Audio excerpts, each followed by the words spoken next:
E aí, meu povo, tudo bom? Você tá na sala de som. One, two, three.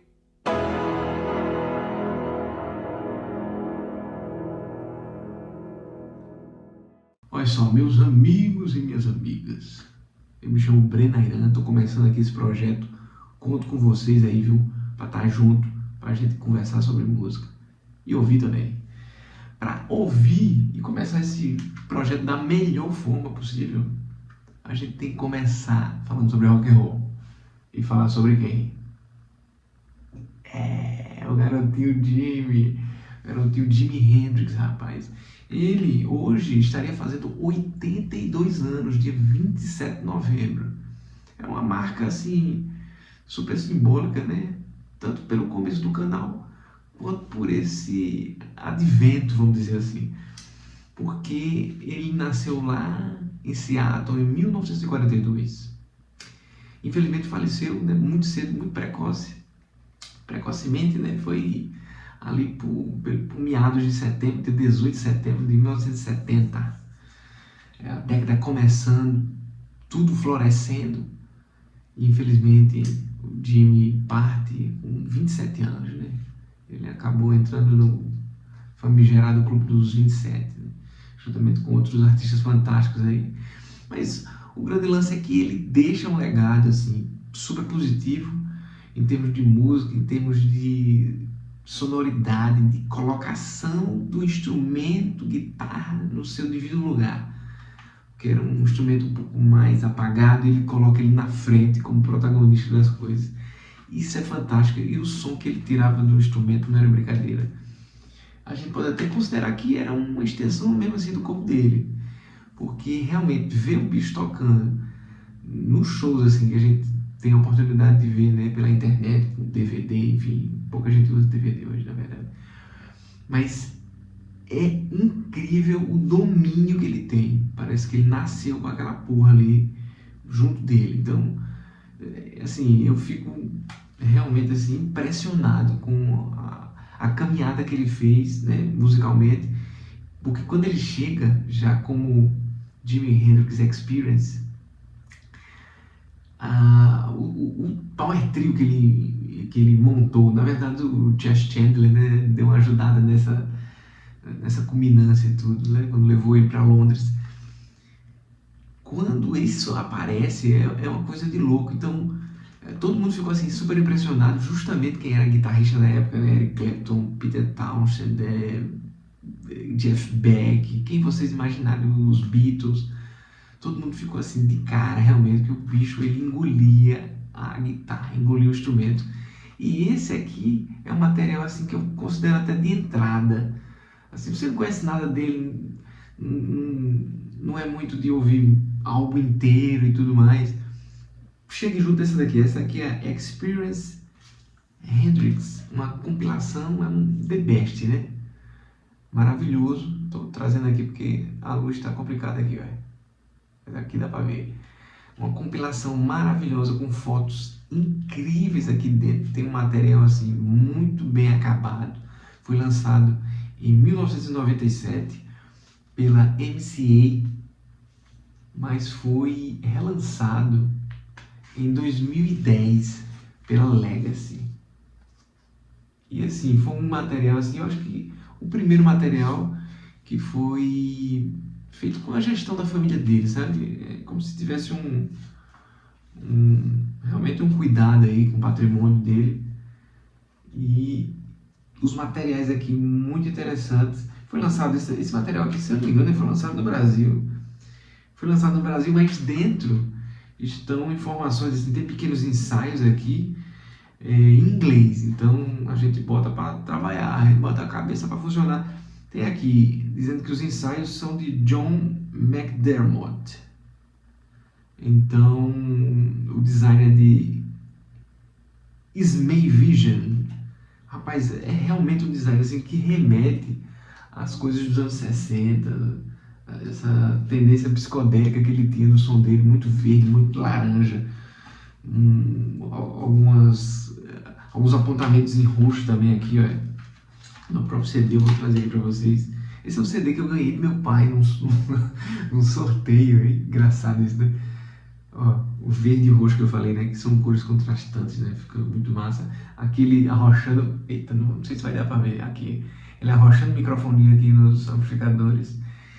Incrível, o material tem 20 músicas, 15 são dessa primeira fase dele, né? Como eu já pontuei, dele sendo descoberto, né, pelo baixista do The Animals, o Chess Chandler, que leva ele para Londres, essa coisa toda, e produziu os 3 primeiros álbuns dele, né, de estúdio, assim, que são os oficiais, assim, sem contar os póstumos, né, logicamente, mas que é o Are You Experienced?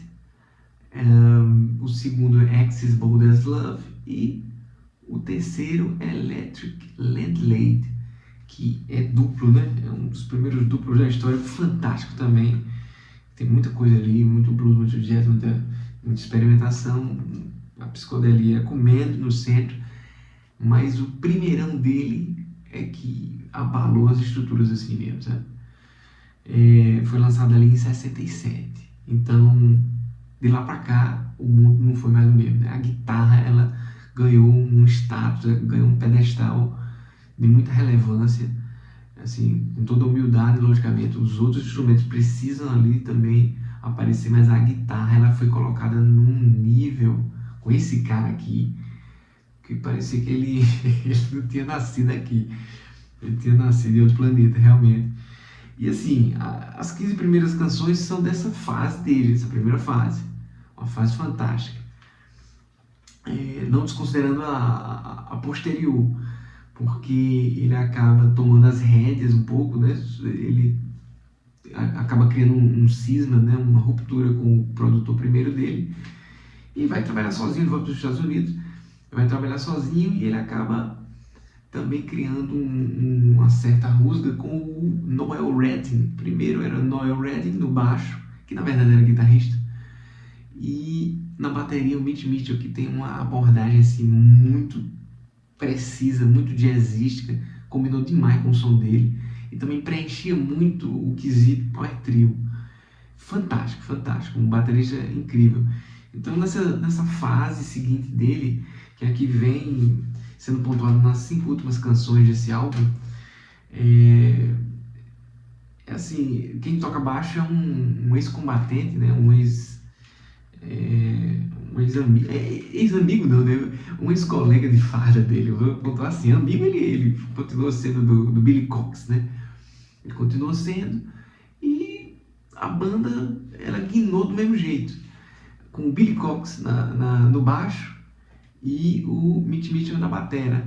Eles lançaram algumas músicas ainda, quer dizer, eles iam lançar, vocês vão me perdoar, eles iam lançar um 4º álbum, estavam trabalhando nisso, mas infelizmente o nosso herói aqui, a nossa lenda da guitarra, acabou partindo, né, com, infelizmente, um problema super relevante, né? Ele acabou se engasgando no próprio vômito, tem alguns detalhes assim, enfim, é muito, muito triste, né, pensar nisso, que uma pessoa pode morrer engasgada e asfixiada no próprio vômito, né? Eu fiquei até aqui sem palavras mesmo. Mas assim, eu tô com esse livro aqui, que é um livro que eu pretendo ler. Eu ganhei inclusive do guitarrista da minha banda, da Casa da Mata, o Nicolas França, o Nico. Então ele me presenteou assim num dos primeiros ensaios, e ele entrou agora na banda, agora há pouco. É um cara que a gente considera demais. E ele é um gêniozinho da guitarra também, bicho. Então ele tem me presenteado com essa biografia do Jimi, que é o Jimi Hendrix por ele mesmo, né?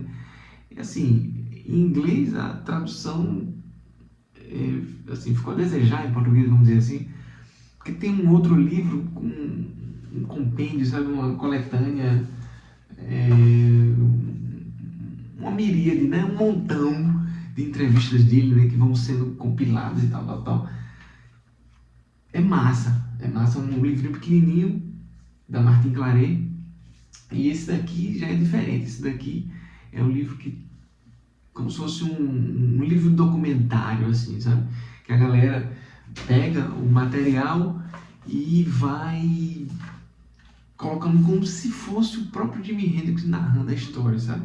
Como se fosse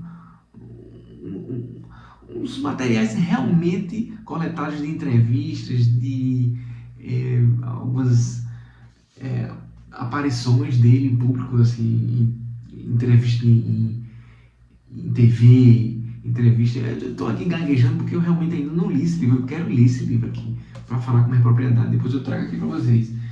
Mas é como se fosse uma coisa realmente narrada, sabe? Uma coisa que foi bem trabalhada assim, por duas pessoas aqui, documentaristas, né? E fizeram esse trabalho assim, que eu acredito ser fantástico. Mas voltando aqui, a gente tem esse trabalho aqui do nosso... essa compilação, que para mim é a compilação, uma das compilações assim, definitivas, realmente de entrada. Se você quiser conhecer, vá por essa coletânea aqui. E aqui tem um material que são as 5 últimas músicas, as 4 últimas músicas, vocês me perdoem que eu estou verificando isso agora aqui. Tem Freedom, tem Nightbird Flying, tem Angel e tem Dolly Dagger, que são do álbum First Rays of the New Rising Sun, que assim, em tese seria o 4º álbum de estúdio, né, que ele estava realmente trabalhando nisso daí. E esse material acabou assim aparecendo em outros álbuns póstumos, né, essa coisa toda. Mas esse também, o First Rays of the New Rising Sun, um nome bem bonito, né, os primeiros raios do novo sol nascente, né? Eu acho que seria basicamente isso. Também é um material, um dos primeiros materiais lá, acho que foi lançado também por volta de 97, desculpa, o mesmo ano dessa compilação, que também tem a gestão da família deles, né, que é através da empresa, né, Experience Hendrix. Então, com essas 4 músicas, né, tendo Billy Cox, a gente tem uma noção de para onde estava indo o nosso Jimi Hendrix, né, nosso querido Jimi Hendrix.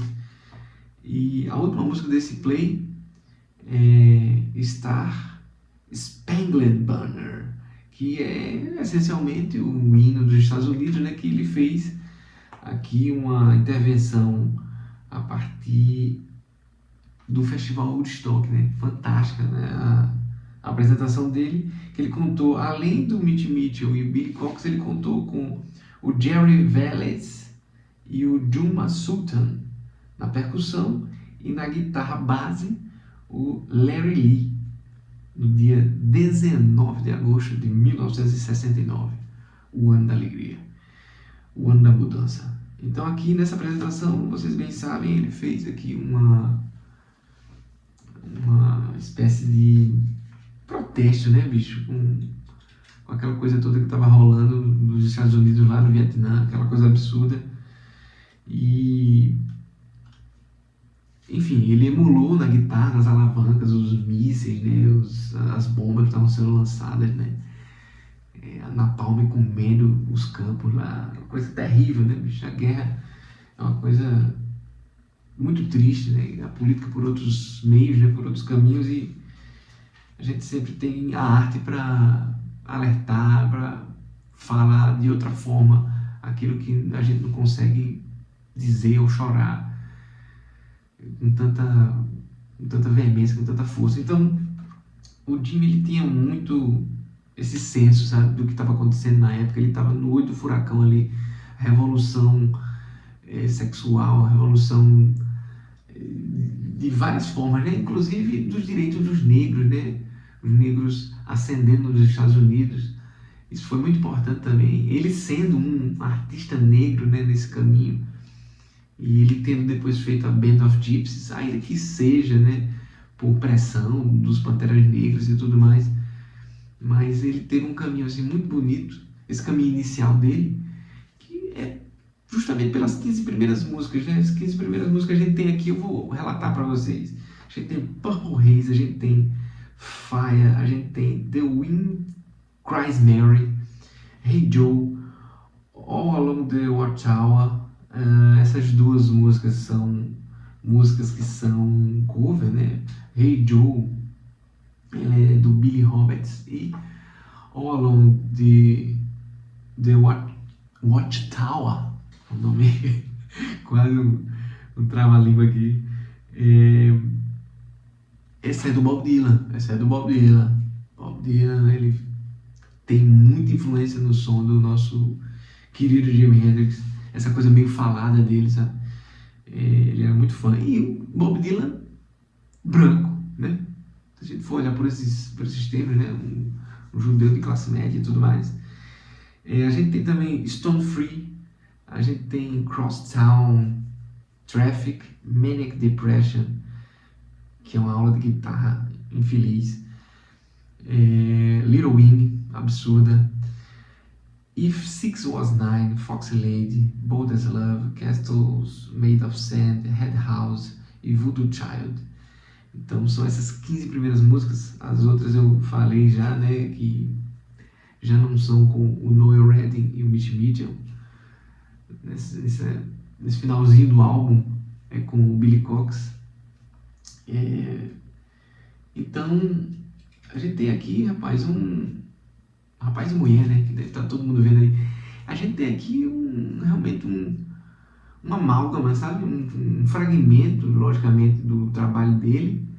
Um trabalho, assim, realmente fantástico, assim. Dá para ouvir os CDs com muita tranquilidade e ficar impressionado, sabe? Com tranquilidade a gente fica assim... É um adjetivo curioso que eu estou trazendo aqui, mas com tranquilidade, assim, porque eu digo que o trabalho é decente. O trabalho apresentado por ele nesses anos... que realmente são anos assim, parece um microcosmos ali, né? Que ficou muito compilado ali, de 67 até 70. Ele mostrou que ele era simplesmente o maior guitarrista do mundo, mas sem querer ser o fodão, né? Enfim, ele acabava simplesmente sendo, ele não procurava, enfim...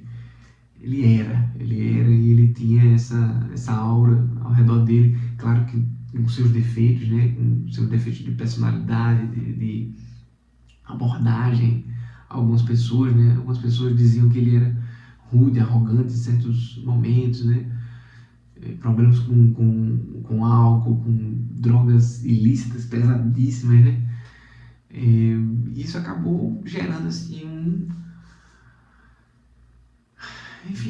acabou gerando a morte dele, né? Resumindo é isso, porque ele viveu intensamente a vida e trouxe isso na bagagem dele, trouxe toda essa competência que ele tinha aprendido com o instrumento e deixou esse legado assim ridículo de bom, né? Para o mundo todo, porque quando se fala de guitarra hoje, se fala na influência que esse homem teve.